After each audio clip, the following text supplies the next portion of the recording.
What's up, everyone? This is Angelo coming at you with episode 225 of Spinning Thoughts. My guests this week are Eric and Sam from the band Mom Jeans, and wow, did we have an in-depth conversation. So much so that I had to trim down the Adobe Radio premiere of this interview to fit our 54-minute format. But you're in luck because in this video right here, you're going to get the full version. This is the entire conversation that I had with Eric and Sam from Mom Jeans. Now, we talk a ton about their new LP titled Sweet Tooth. It's due to drop on February the 25th. And this has been a long time coming, about 3 years in the making. So the band is really excited. The fans are really excited. And I had to go and snag a pre-order vinyl purchase of this album. They are selling pretty quickly. So if you're into that kind of thing, you might want to jump on this. We'll talk about the vinyl aspect of being in a band, and in particular, the many variants that are available or were initially available for the release of Sweet Tooth. We're going to talk about some other plans that Mom Jeans have planned for this year. And wow, I mean, they're going to be playing Slam Dunk Fest, Furnace Fest, When We Were Young Fest. It is just a year of fests for the band Mom Jeans. And from what I hear, that's just maybe the tip of the iceberg, or maybe just halfway down of the iceberg. From what I understand, I think we're going to be seeing a lot of Mom Jeans here in 2022. And if you ask me, that is a really good thing. If you like this kind of content, make sure you hit the like button. It really does help. And if you're not already subscribed, what are you doing? Go ahead, subscribe on YouTube, subscribe to the podcast wherever you listen to podcasts, on Spotify, Apple Podcasts, TuneIn, Stitcher, iHeartRadio. It doesn't matter. We're there. And if we're not there, hit us up on social media at Spin Thoughts and let us know that we're not on your favorite podcast platform, and I will personally fix it. Our website is thespinningthoughts.com, and we have premiere episodes every Thursday at midnight Eastern on Adobe Radio. Without any more delay, because this is a very in-depth and vivid conversation, let's dive into it with Eric and Sam from Mom Jeans. All right, everybody, I'm very excited for my guests here for episode 225 of Spinning Thoughts. We have Eric and Sam from Mom Jeans. Friends, how's it going today? Awesome. Going good. Thanks for having us. Hell yeah, I appreciate you dedicating the time. We're straddling different time zones. It's 3 o'clock at the time of this taping for you, 6 o'clock for me. I'm about ready to throw down some whiskey and relax and really head into this weekend on a good vibe. Hopefully in about 3 hours, you're heading there with me as well. So guys, we're going to dive into a lot of things here today, but one of the first topics that I got to talk about, because it's about to be hitting, it's about to be releasing here on February the 25th. This is the new full-length album, Sweet Tooth. And we're going to dive into a lot of detail when it comes to this album.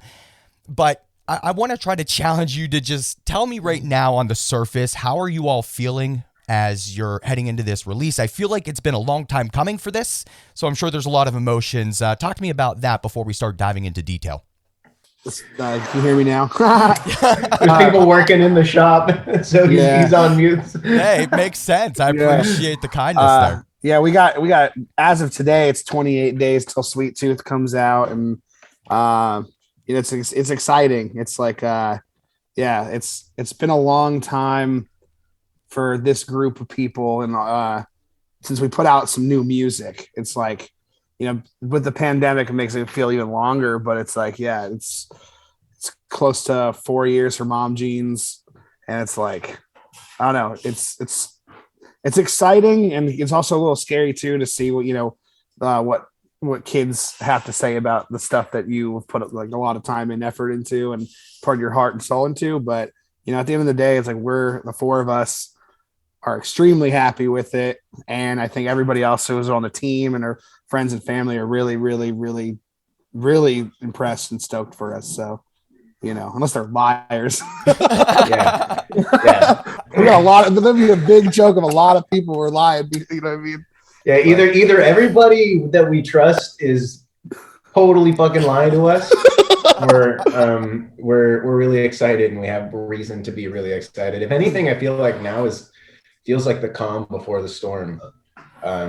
a little bit, just like we've been spending the last like 2 years between like finishing the record, making the record, and putting all the pieces together to actually release the record, and spending so much time and effort kind of like getting to this point where it's ready to actually just like put out and let it happen.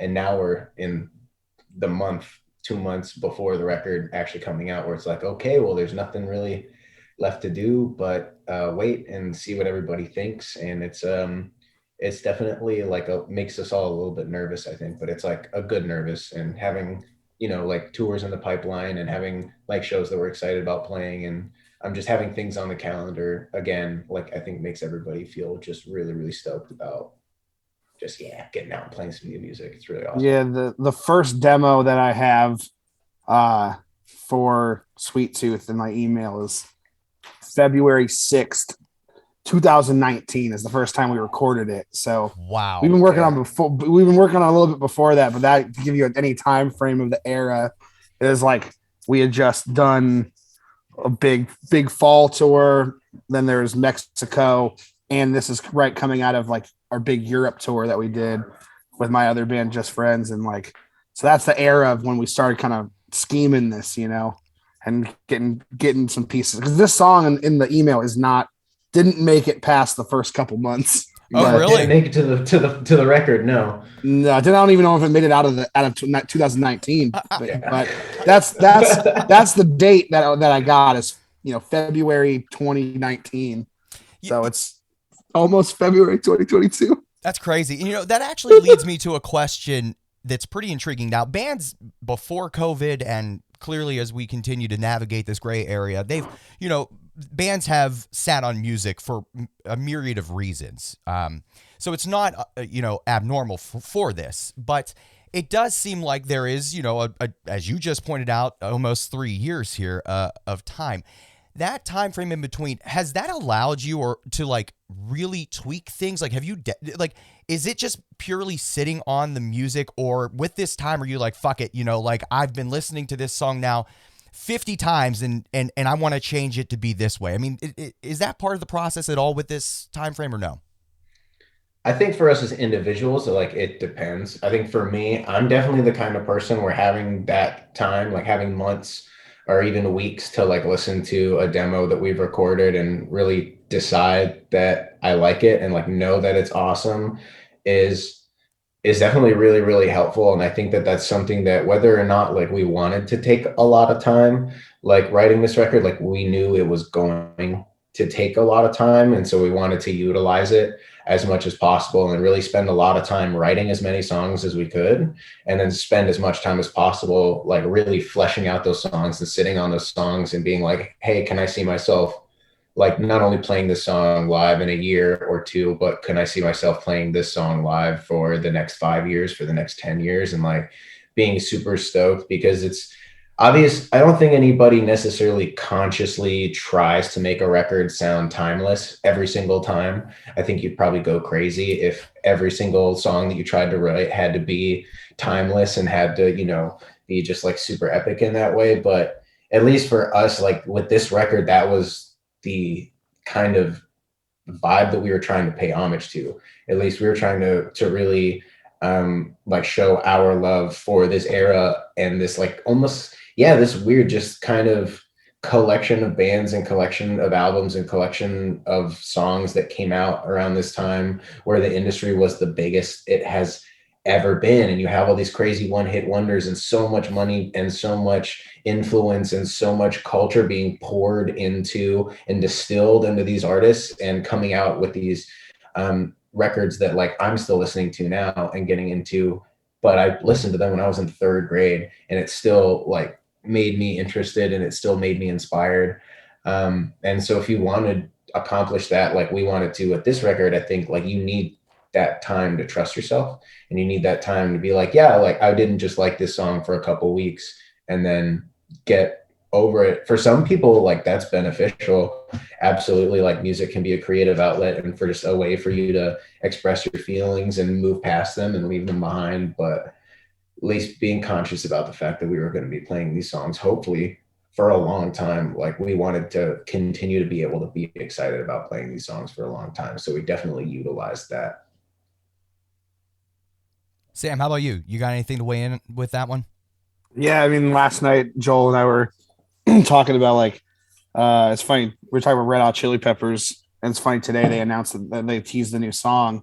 First time with John in like forever, but we were listening to By the Way, and we're like, oh my god, that's like By the Way is like almost what 20 years old now, and then Oh my god. we're talking about like that longevity, and then even before that, they got Blood Sugar Sex Magic that is like in '91. It's like you know we had this joke like who's gonna be people were like who's probably gonna be listening to this in 20 years, and it's like jokes on some of these people, and you Yeah. look at like all this emo nostalgia now with like the MGK Travis Barker kind of stuff. It's like everyone's reverting back to what they listened to when they first like had these formative years, and like for us, we're all around the same age. It's like the music that was formative for us. It's like it's almost like a tattoo imprint on your creativity, and so you know that was kind of something that we kept in mind. Like Eric was saying,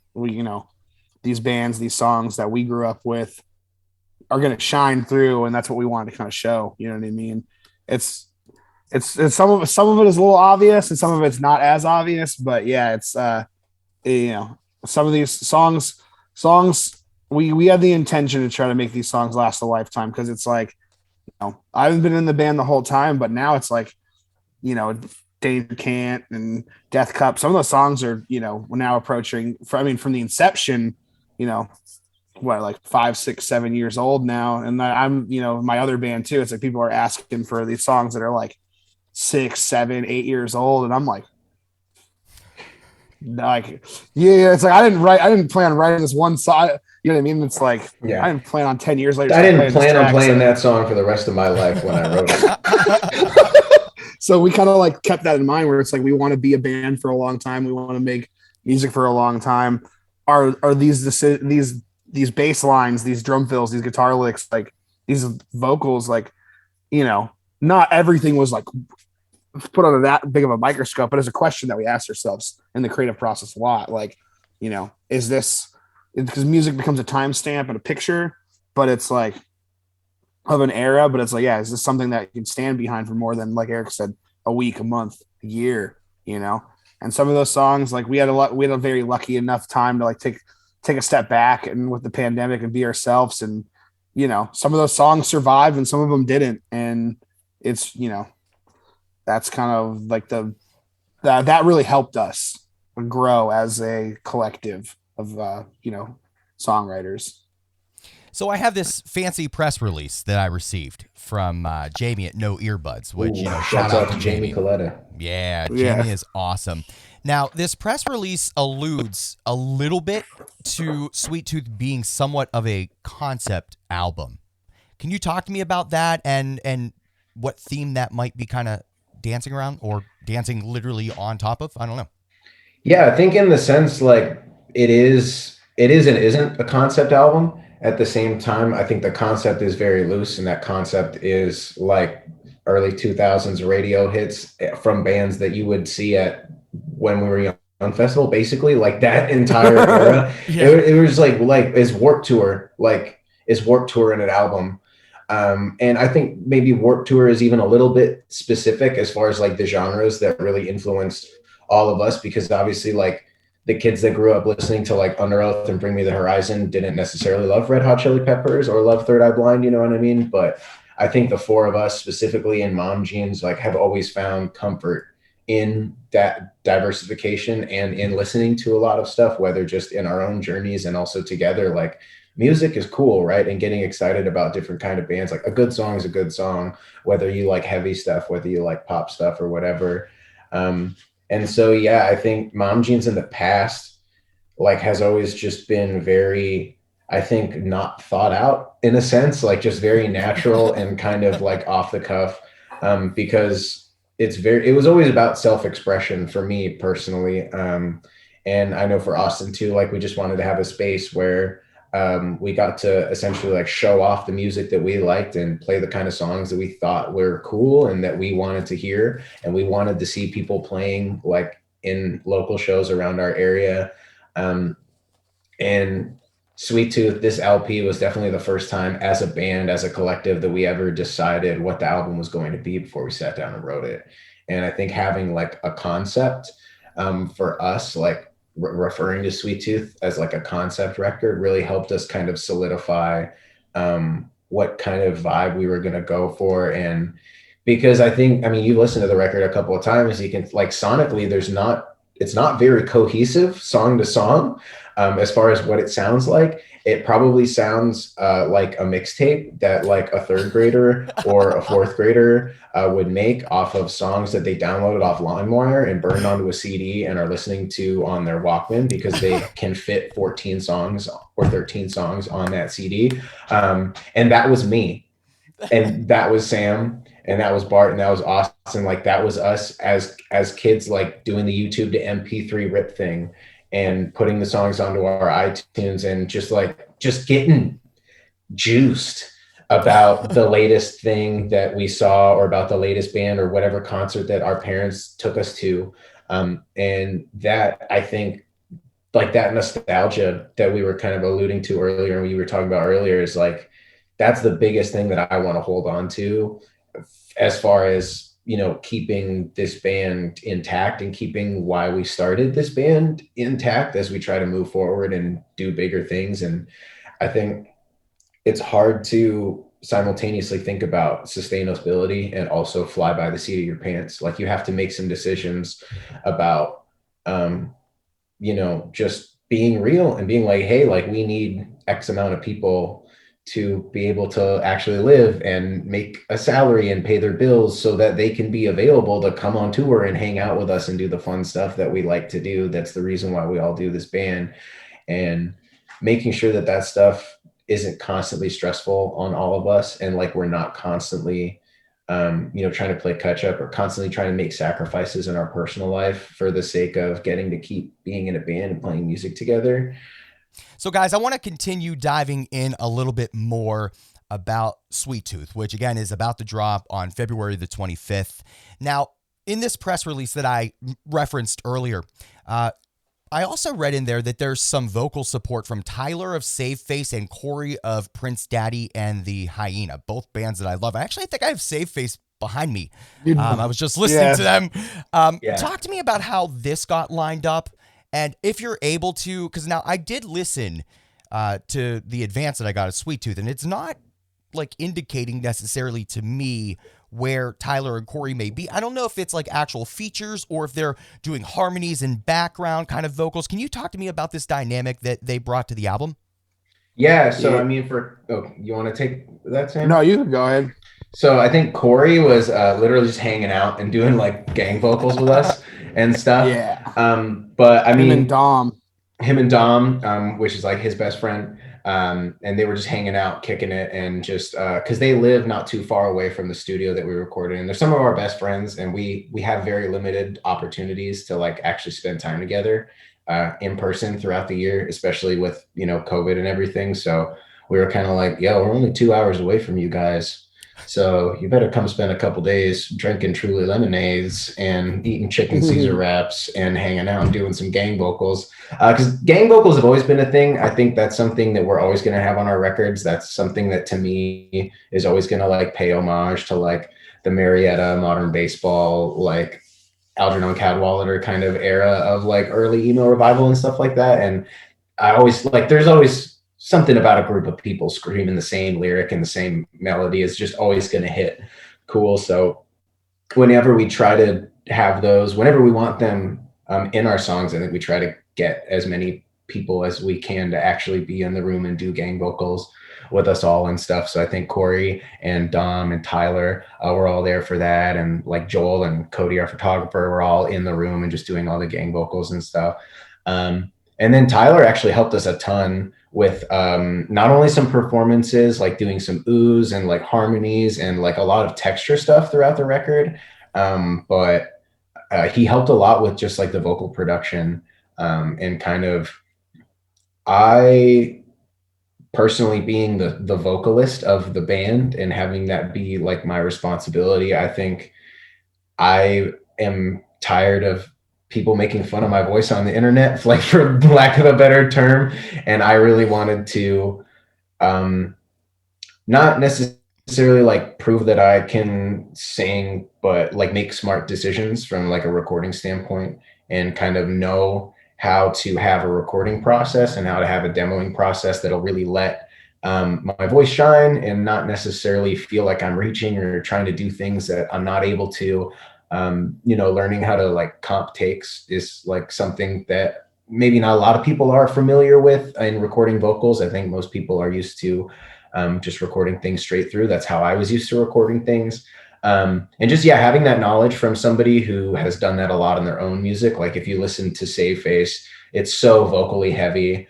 And also just like a belief that I have and that a lot of other people have is that like people like hearing the human voice in records like that. Like Kanye says that, you know what I mean? Yeah. Like if you have more vocals Yep. like in your record, like people are just going to enjoy it because people love, it's just natural to human beings to hear the timbre of another person's voice, especially in the context of instruments. So I think we tried really, really hard. Like if you listen, especially with like headphones, like closely and in comparison to a lot of our past music, like there's so much more just like vocal content throughout, even just the lead vocals, and knowing how to do that and kind of having someone who had experience approaching that and how to make that process work and not seem super overwhelming and seem super daunting to do in practice was really helpful. And Tyler was kind of the person who streamlined that and would be like, oh, here's what I would do at this part, or like, it sounds kind of thin, or like, oh, how about some oohs? Like, how about some ahs? Like helping to build harmonies. Cause like I can hear the third and I can hear the fifth pretty well. But after that,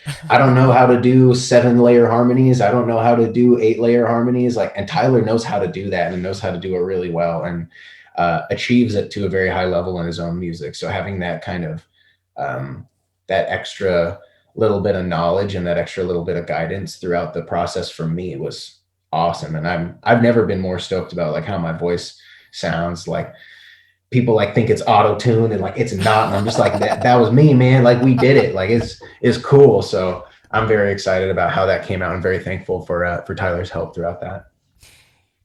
Hearing you both talk so far about this album, one of the things that's really intriguing me the most is how much you're nailing the vibe that I got when I listened to it. Again, I've listened to it maybe 3 or 4 times from start to finish. And I think that you absolutely hit the angle and the vibe and the aesthetic that you were going for. I'm really excited for others to really get it and hear it from start to finish because I do think that they're going to vibe with what you both are talking about. There is something that I do need to ask you about the album, and it involves the album cover. So, I just met you guys. So first of all, I don't know who is in this photo. I don't know if it's either one of you that's jumping into this body of water or what it is. But I was wondering, what is the deal with the album cover? Was it a one-shot kind of take? Things like that. I mean, like, what are we talking about with this thing? I mean, that it was me and Austin. It was myself and our drummer.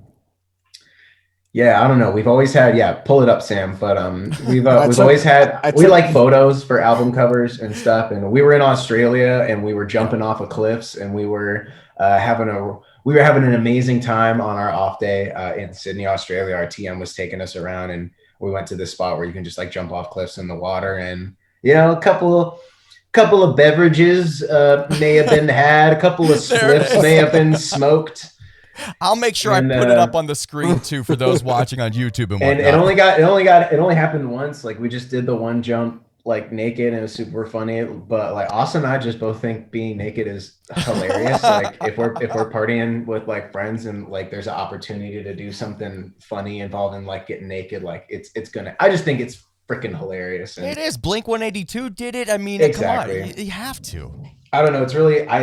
It's just tight to be like comfortable like around your friends and to be able to just do your thing and be fun and have a good time. So like, and I think that sort of captures a little bit what we're going for with the album. Like, I do think that maybe like people might have a hard time with Sweet Tooth if like they take music super, super seriously and like if they take themselves like really, really seriously, like if they're expecting us to like be reinventing the wheel with this album or like really pushing the genre in a new direction or bringing something super new, like they're gonna be sorely disappointed when they listen to this album. But at the same time, I think like we're trying to be honest with ourselves about what we like, and we're trying to be honest with ourselves about who we are and come to terms with like what our past actually was, and like and what our lives actually are like and what we want that to be. And I think that just like being normal dudes who like care about our partners and care about our families and care about having normal lives and just being fun people and having a good time is something that's worth fighting for and is something that's worth celebrating. And I think hopefully people can see that in themselves.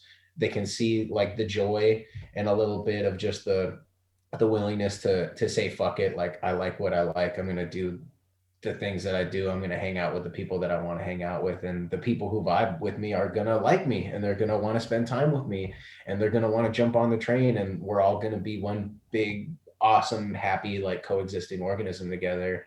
And so, yeah, I think it was, I don't even know, like, I think we decided pretty soon after that photo got taken, that was just like, oh yeah, that's going to be the album cover, like down the line. I took it, and that's what we said. We took it, and like, because it's just on my iPhone. This is the original one. Yeah, it's a photo off of Sam's phone that he took. Hold on. That's the album cover. You're saying that, Sam, you took the photo, yeah, and that photo from your iPhone is the album cover? Yeah, it's right here. March 2nd, 2020 right at 12:08 p.m. That's amazing. Yeah. That is amazing. I'm so glad I asked that question. Yeah, it's funny how many people are asking about the blink connection or whatever, because it was it was just us having fun. And even when we decided it was like the album cover, we were like, I think it was more so as like that tour was one of that's the most fun we've ever had in our lives. Yeah, probably ever. Like that was one of the best experiences of my life ever. That whole day we went like to a fish market and we went Bondi Beach.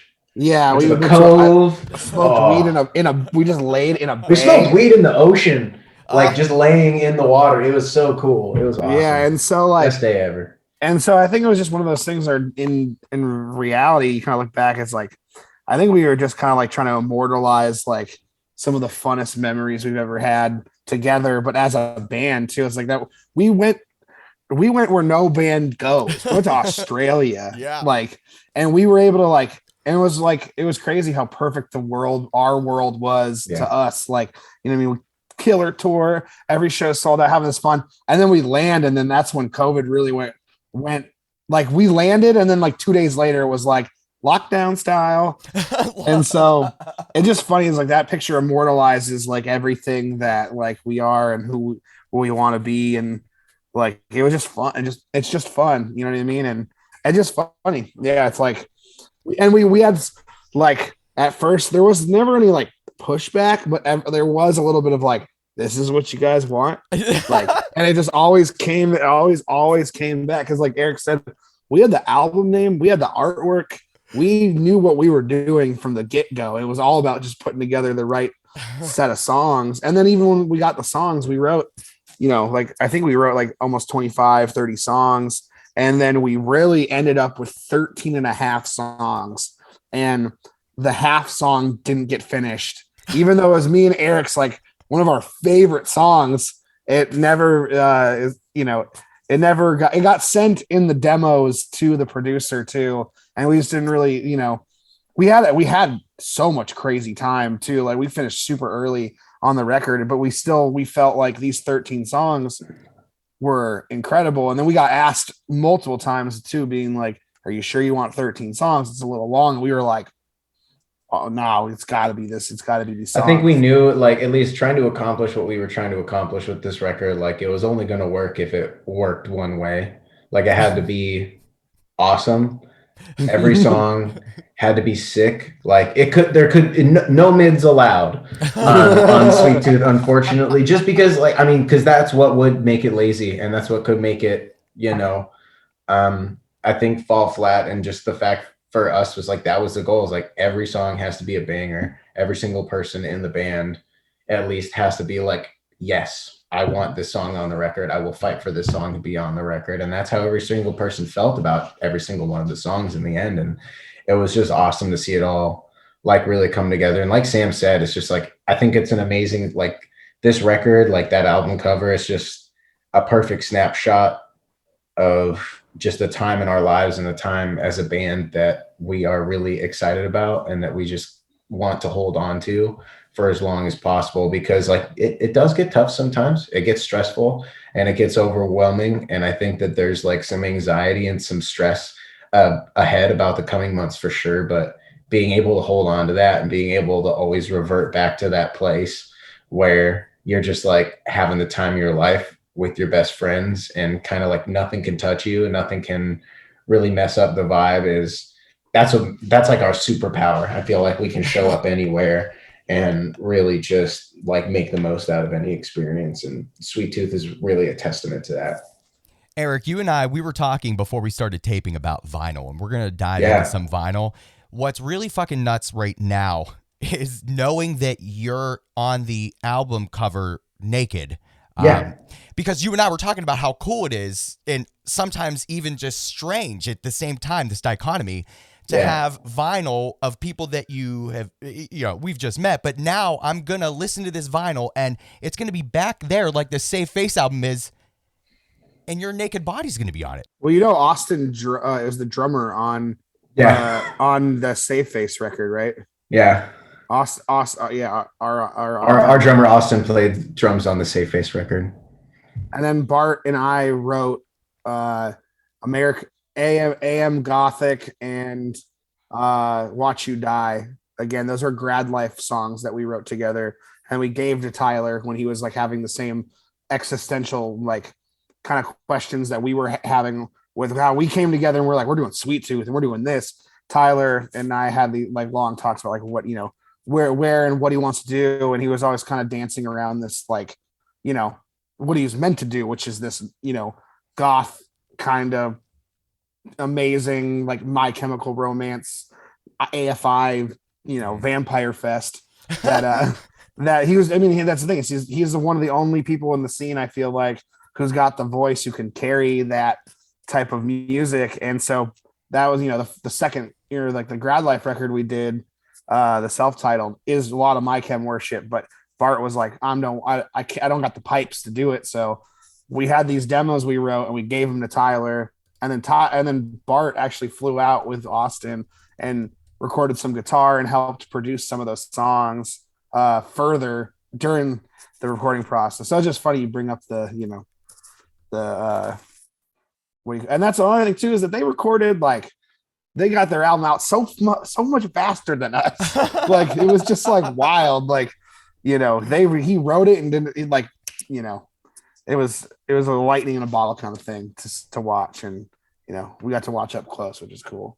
It's wild to see just how connected a lot of this really is. And I'm also kind of surprised that I didn't know a lot of even what you're talking about here. I mean, it's, I really love it. I mean, and I think that's like, that vibe comes through on Sweet Tooth, like just this camaraderie, kind of like having a good time, hanging out with the homies, you know, bringing everybody in to vibe and have a good time. Like, seriously, it is so cool how organic it really does feel. And as we dive into this this topic of vinyl and everything, and I know we kind of talked a little bit about it in terms of like the time frame, or I guess maybe we were talking off the air, so nobody knows that I'm even referring to that. So look, when it comes to the vinyl though, there were a ton of variants, and not surprisingly, a lot of them are already sold out, and many of them are very, very close to selling out. Today, literally today, after listening to Sweet Tooth multiple times in a row, there was absolutely no choice but to go and snag this album. Not that I wasn't considering it before or anything like that. I mean, I'm a big vinyl nerd, but as you both, I'm sure, know, I mean, that it is an investment, and there was definitely nothing else I needed to do today except for order that album after listening to it. So I ended up getting the Wax Bodega variant. I really am stoked for that. I was hoping you guys might be able to just talk to me briefly about your thoughts on this vinyl rollout, the various variants, I guess that's a little repetitive, that exist. And I'm curious if you both have a personal favorite of one of the variants that are out there. Well, it's crazy right now. It's like I'm in another band, and we're on Pure Noise, and we have been pushed back 4 different times on our record that we finished years ago, and it's finally coming out in March because of this vinyl, these vinyl, like with a bottleneck. You know what I mean? We were lucky enough to have, many hats, which is like Fred and Zach. Um, they actually, to my knowledge, they held that pressing for somebody else. Uh, and they were able to work some deal out to where we could get it. We can slide into that spot and make sure that it, we were able to get this album out in a decent amount of time. Because if not, then it's like we're staring down the same thing with like the Just Friends album, where it's like, oh, well, he's got to get pushed back again. Oh, well, it's got to get pushed back again. And you're seeing that everywhere. A lot of bands that were just releasing EPs and this and that. And, because it's a big thing on tour. Like if you don't have your vinyl, like a lot of people are like, why you don't even go on tour, because how are you going to push it? So we are really lucky that we got such a good team, and people were like willing to take the chance on us and being like, yeah, these guys are good people and they're going to be able to, like, it's going to be worth it. Like, this favor that we're cashing in on is going to be worth it. I think it really depends on like your resources and like what you have and like kind of where your band is at. Like, I mean, I don't know what we would be doing right now, honestly, if we were in the position that we were at when Best Buds was coming out, or in the position that we were at when Puppy Love was coming out. We were extremely fortunate to link up with Jake like very early. Jake has always taken really good care of us. Jake has always done an amazing job at what he does. However, Jake has always run his record label out of his bedroom. And that's just a one person operation for a long time. Like, has recently been able to acquire staff and some help and some distro and stuff like that. Has definitely grown into the role and been able to, I think, get comfortable with everything. But to really get to a point where you're able to like make vinyl as available as you really want it to be to people, it's really, really hard, and it takes a lot of help. And I think this is our first time like really going out of our way to find and hire the right people to help us get our vinyl in the places where we would like it to be, or even just become accessible and be affordable and be exciting. Because if it is something that people want, it's something that we want to have available. But at the same time, like, I don't know, like you have to like make priorities. And it's like weird because like to me personally as an individual, like vinyl isn't my end all be all. I also think that like in the grand scheme of things, like nobody's really making that much money off vinyl. Nobody is really making that much money off vinyl unless you're Adele or Fleetwood Mac.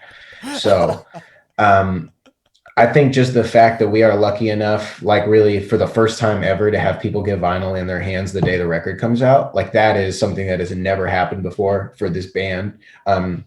Would not be happening if we didn't have the help from Wax Bodega, if we didn't have the help from Many Hats. Y'all would be getting a download code and a pre-order link, and you would be happy with it. And that's what most people are resorting to right now and are stuck having to do. And I feel no type of way about anybody making the decisions that they have to make to get the vinyl out and to do the things that they need to do. I'm just really glad that we were lucky and we were in a position where we were able to get the records out and hopefully maybe even have some for ourselves in time to go to tour. But at the end of the day, I think like the vinyl is just a means to an end, which is like to get people excited about coming to shows and to get people excited about our band and to get people excited about listening and to just, I think, provide anyone who wants to like just another opportunity to, I guess, like connect further and like get to know us a little bit more. Because there is a lot, we put a lot of ourselves like into the packaging and into the inserts and the lyrics and trying to make it like very expressive and very like fun and nice and something like tangible that really represents what hopefully will become a big part of people's lives. So it's cool. I'm excited. I'm really like, I think we actually have a couple of records like from the first pressing that our agent Brad has at his house, but I have to go pick mine up. I have the test press, and I have everything. I got my test pressing. It sounds baller on wax. I know that. It sounds awesome on vinyl. Yeah, I have I think I have like 4 or 5 copies. My favorite variant is not even announced yet, though. Yeah, me too. Really? Yeah. Really? Yeah. Oh, fuck. Yeah. I guess I might have to be looking to get a second copy then. Oh, wow. That's exciting. Definitely the coolest one is going to be in a couple weeks. Damn. All right. I'm looking forward to that. And there's still some available right now. I encourage everybody to go and check that out. There's just a lot of options, and a lot of them have already sold out. So jump on that. Now, quickly, I want to talk about the band just recently released another pre-released single with a music video for Graduating Life. Can you talk to me a little bit more about this song? It really does seem to be the most opposite, or just like different, or like in terms of the ebb and flow of this album that exists, like it's definitely either at the top or bottom, whatever the ebb or the flow is. It's like one of those. Talk to me a little bit about this song, if you could. Well, this song was one of the first ones actually that we were able to we worked on. And let me see if I can find the first day. I have a very old recording of it. Like I had the progression from my other band for first record with that. I think we were on Sad Summer together. So it's like probably like 2019 is either before Sad Summer or on Sad Summer. And I've always been a huge fan of Sam's other band, Just Friends. I know how to play all of Rock to the Rhythm and Nothing But Love on guitar. Like I've gotten Yanko to like teach me how to play everything just because I'm a huge nerd, and like my sound check and stuff, like I'll play their songs that I enjoy. And so one of my favorite Just Friends songs of all time. Yeah, there we go. So one of my favorite songs. I'm a big fan of Just Friends as well, and I actually pre-ordered Hella as well too. Awesome. Thank you. Yeah. One of my favorite songs of theirs of all time is a song called Graduate.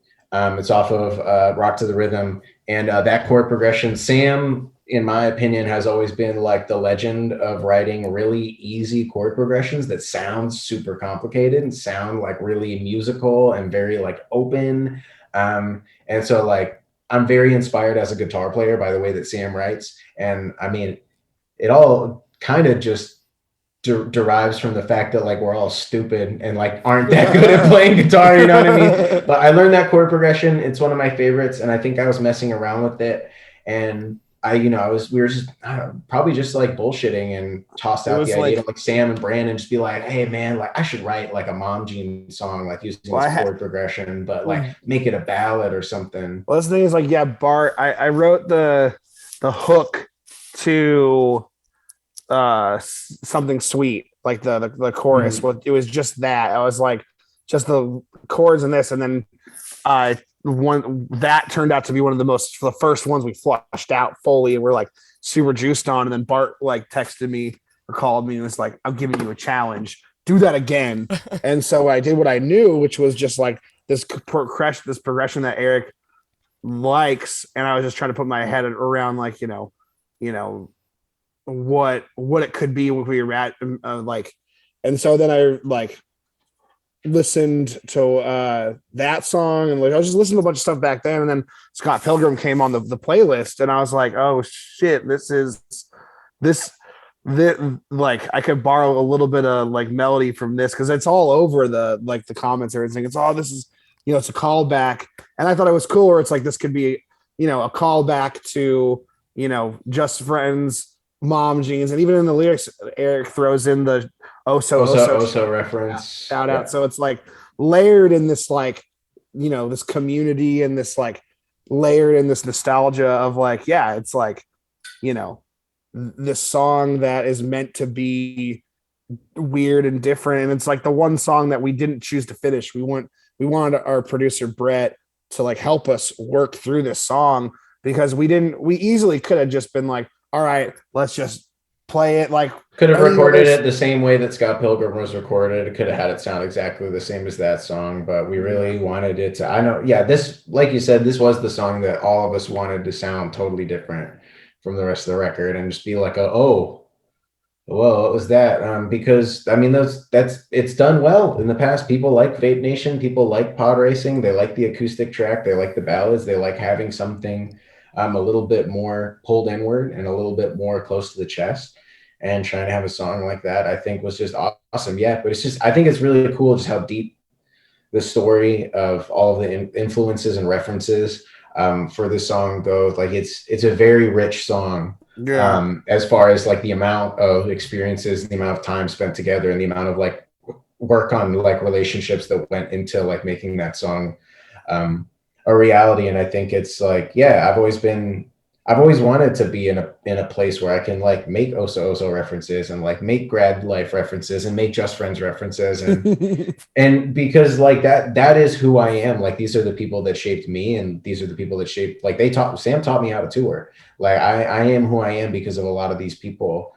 And that goes hand in hand with Sweet Tooth too, which is kind of like bearing ourselves and being vulnerable about like these are the people that I learned it from. And the fact that it's all derived from like one of Sam's old phone demos is like just another thing too. It's like I think a third of the record got written as a result of Sam going back and finding old demos and stuff from his phone from even like high school, middle school, like some of the first songs that any of us like even tried to write before, like Mom Jeans or Just Friends or any of this was even like a twinkle in our eye. And I think that's what hopefully, or like if I'm being logical about it, I think that's what really made the nostalgia thing like work for us. Yeah. Like we got nostalgic as Yeah. fuck And that shows making them this record. And that shows and up in like the video too. It Like does. the video is done by Cody, who's actually back here working on the new Mom Jeans video right now. Yo, go Cody. And he's like, my dad went to film school and like he got his master's in film, so he has all this the film that has never been seen the light of day and all this stuff. He could have used it for some Just Friends stuff, and then there's this VHS camera that my dad has that Cody's borrowed, and the whole idea was like this song, it was like winter and we're trying to figure out what the third single should be, and it was between this Graduating Life and this other song, and we all were like, yo, let's put this out because this is different but also kind of familiar too. And it's like then the video is like a lot of my childhood like ripped from these VHS camera and like some of my my parents early times being in California mixed in with this footage. And Cody, I think, did a really cool job of like immortalizing, like, not to, because for a second we're like, oh man, it kind of looks like I died, like in a way, you know what I mean? But it really in memoriam, Samuel J. Kless. But it really turned out to be this really moving piece about like friendship and like, it really kind of became like this love letter to like all of us and all the and everybody, and also to the fans too, being like, hey, we appreciate you and we appreciate your input and everything, to where it's like, yeah, we made some of these songs in mind, like with the fans in mind, like like, because that's just you would be kind of not, I don't want to say ignorant not to, but it's like that we have a really very supportive, dedicated fan base that has made it possible for us to turn this into a career. And it's like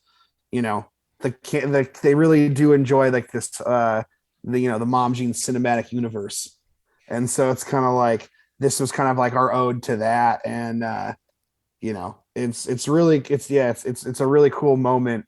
And it's also too, it's it's one of the more eclectic songs on the album. It's like Eric's, I don't know if this might be the keyboard, like, piano debut. Piano song, yeah. Yeah, and there's horns, and then there's vibraphone on it and stuff. It's just like, I originally didn't want to even have bass on it, but then they talked me into doing it, and turned out like I think that song could have been just guitar and vocals. It could have been anything when we went into the studio. And so I'm really stoked with how it came out. And I like what Sam said earlier, like this song is definitely like a love letter to I think, I mean, I don't want to put Sam on blast, but like, honestly, it's like, it's a love letter to him and my like, thank you for everything that like he's done for me. And just like this group of friends that we've all been a part of. Like, I know a lot of people kind of look outwardly on Mom Jeans and Honey TV and Grad Life and Just Friends and this kind of little bubble that we have. And they're like, oh, that's so cool and so wild. And like, they get a kick out of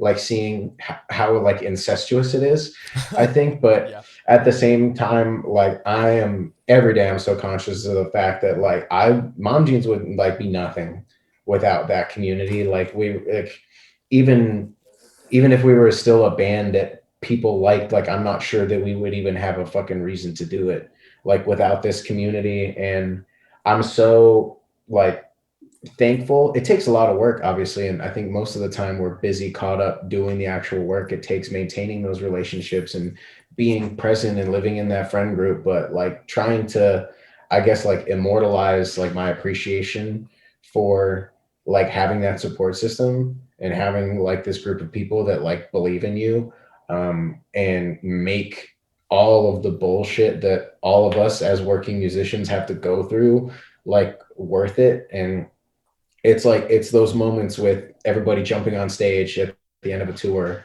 and setting off streamers on the last day. And it's, it's those moments like when you're just driving all in the van, like playing the alphabet band game at like 2 a.m, that you're just like, man, I'm so lucky to like be here and to have this. And I just hope that like, yeah, maybe when people who see that from the outside looking in, like, I hope they see that and want them for themselves, and I hope they see that and know that that's possible Yeah. for And I themselves, think you know.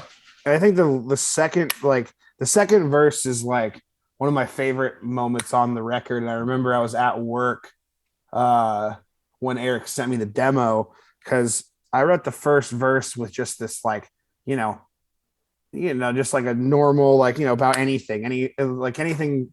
I tried to make it to like, anybody can connect, everyone's been I there. think you told me But like you tried to write a generic Mom Jeans song, like with yeah, the yeah, lyrics. yeah. And so I tried to write something like, like that. And then Eric sent me back the line about the walk to the bus stop and everything. And it's just like, I think every person in the world has had that experience where you're like, I feel like that was one of the most relatable things where it's just you're walking to the bus stop and you're thinking about everything that could go wrong and what's going on and everything. But then it's just like, and you're just like, you get caught up with the lyrics. You just can't wait to graduate, and move on to the next thing. But you really got to think about where you're at right now. It's like, I think when I ever hear that line, I just go back to being like 14 with the Vans, written all over, and like, my like Nirvana shirt, walking to school, like, and hoping I'm gonna like make some friends that day or something. You know what I'm saying? And I Yep. think they really, and it encapsulates everything we've been talking about too, like with the snapshot and the nostalgia and all this stuff. It's just like this song, it's a cool moment too because I'm pretty sure it ends side A on the record, Yeah. to where it's like, it's a very nice like If piece. you're not paying attention, you think the record's over. Yeah, exactly. You could think it's over, or if Yeah. you're in it, it's like it gives you that chance to like take a deep breath and realize that, oh man, like I'm, where you're at in your life, where you're at in the record too. I don't know. I'm rambling now, but I think it's just a very beautiful song that, I'm glad it was a single because not that it would get overlooked, but it's like I think there's a lot of depth to it and it parallels everything that we've been through and everything what the record stands for. So I yeah. really like that it was a single. Not that my opinion really matters, but I do like that it was a single because as somebody who's gotten to listen to the record early, I feel like there's going to be two different experiences with this song. One is hearing it, and then one is hearing it with the flow of the album from start to finish. And Yeah. it's going to be like you'll know the song, but like I'm telling, like that song just stood out so hard to me because of again that ebb and flow in this album, and it really just kind of pulls at it, and then it continues. And Eric, as you kind of said, if you're not paying attention, it's almost like shit, it's over, you know? Yeah, I do. And I mean, we also like we kind of went into these like singles and this album rollout with a conscious choice. Like we wanted nobody to have any idea what the rest of the record was going to sound like. Like we're actively trying to make it difficult for anybody to anticipate what the other 8 songs or And other a 9 lot of people songs are on frustrated. the record are going to Yeah. sound like. A lot of people are bummed. If like a lot of people, and I'll tell you what, there's Circus Clown. That's the only song on the record that sounds like that. Crybaby, that's the only song on the record that sounds like that. Yeah, a lot of Red people are like, Life, this is that's what the they only sound like song now. on the record that Ow. sounds like that. Like straight up, What's Up? That's the only song on the record that sounds like that. Like if you think you know what's coming, you've got no idea. And that makes it kind of fun. And then I think also hopefully like with these really polarizing songs, like I think it makes it easier to identify a little bit more of maybe like the less obvious influences that we have. Like Grad Life to me like screams Bare Naked Ladies, which is like a huge influence for me that like people might not necessarily grasp. Sam and I are like huge Bad Bad Hats fans, and so Circus Clown was like our attempt to try and write a song that sounded similar to that, like very emo or like indie pop world with like these really floaty instrumentals and like crazy produced vocals. And but when it comes down to, I think some of the more like straightforward, like Mom Jean songs that are gonna be coming out when people hear the rest of the record, I think it'll almost make more sense and it'll inform kind of those, like it'll be a little bit more obvious to identify like where some of those places are coming from when it's not like obviously like, okay, this is a Third Eye Blind worship song, or like, okay, obviously this is like this worship song, or this is the Weezer song or whatever. So I think it's cool and kind of plays into hopefully people being excited. And I hope people like are able to, like you said, like experience these songs as songs on their own and kind of have those songs find their place in their lives, but also have experiencing it as a record top from bottom, like be like a really totally different thing. Because that is like basically what we tried to do, was make an album that was comprised entirely of singles, and but actually have it make still sound like a record and still flow like a record a little bit, which I think we accomplished. And so that's really where if there's any genius or if there's any like real accomplishment in Sweet Tooth, I think like that's what it is that we managed to actually write 13 songs that really shouldn't be on an album together and like put them all on an album together in a way that made sense. So it's dynamic, and I couldn't be more excited for an album that's coming out like in this first quarter or half of 2022. So a lot of exciting things. And guys, as we're winding down here in episode 225, this has been an amazing conversation. You, by the way, you both are very good at this, at talking and translating. You're muted, Sam. Yeah, I clowned once again. You said it's episode 225. Yeah. That's the date that the Mom That's Jeans the date that comes the out. Mom Jeans record comes out. 225. 25. Did you do that on purpose? Oh my God, that is actually crazy as hell. Oh. Yeah, yo. As my boy Sometimes- Cartman would say, legit. Listen, Now it's sometimes legitness. you know the world is fucking Awesome. crazy. The world is so crazy right now, but it's It's a little sign. moment. Yeah, it's little moments like this. Like clearly, we were meant to be here talking to each other right now. How fucking cool, guys! My last question for you here is, I'm hoping you could just give a little forecast as to what the band's going to be up to after this release. Maybe in support of this release, anything that's on the docket right now that you think people should know about. Well, we're doing a tour supporting Story So Far in April and May coming up this year. We're really excited about it. Like that's probably one of the few bands that left that we really look up to and like want to learn a thing or two from. So I think it's gonna be some of the biggest shows we've ever gotten to play. And They also let every us use single the practice space. They let us use our practice space to write Or- Sweet Tooth, actually. So we finished writing and like demoing all the songs at Story So Far's practice space, which also happens to be Third Eye Blind's old practice space that they wrote Blue in. Yeah, and the What? self-titled too. Yeah, they wrote the self-titled in blue in that room, and it was pretty funny because we were playing Never Let You Go, just like dicking around one day at practice, and the owner came by and he was like, "Oh, yeah, they used to be the room. They wrote that song in there," and we were just like, What? So Also, cool. strange local band. You know what I mean? Like you don't think of Third Eye Blind as a Bay Area band when you think of Green Day and Rancid and AFI. But they and are. Stuff. But yeah, no, they were out in Oakland. The dude went to Berkeley High and stuff like. But anyway, we digress. We got the stories so far too are coming up with Joyce Manor and Microwave. That's going to be sick. I like all those bands. That's going to be super fun. We're going to be going to the UK and doing Slam Dunk Festival in June, pretty soon after that. And we got Furnace Fest that we're doing in the fall in Alabama. It's going to be our first time playing Alabama. And then we are doing that When We Were Young Festival. Oh, Three times. Three times, and I'm going to meet Avril Lavigne, and it's going to be awesome. I'm excited. She was my first concert that I ever went to when I was in the 4th grade. Under My Skin tour. I'm going to meet her. She's from Canada. I'm from Canada. I'm going to get her autograph. It's going to be awesome. Oh, damn. I didn't know. I'm learning really a lot in this conversation with you guys. Yeah, it's crazy. But yeah, and then we just have, really for us, end of the day at any time, unless otherwise stated, the goal for us is just to play as many shows as possible and hang out with our friends as much as we can. Like, there's really, truly no better feeling in the world that I get than like playing music on stage with these 3 dudes. So just getting to do that and have it be in a capacity where we can do it with the people that we want to do it with, and do it in a way that's comfortable, and do it in a way that doesn't like cost us our livelihoods and our relationships and our families and all that stuff. And it feels really, really amazing to, I don't know, be in a point where we can just be like really, really hopeful and really excited about all the things coming down the pipeline. So chances are Mom Jean's going to be in a city near you sometime in the next year. If you live on planet Earth.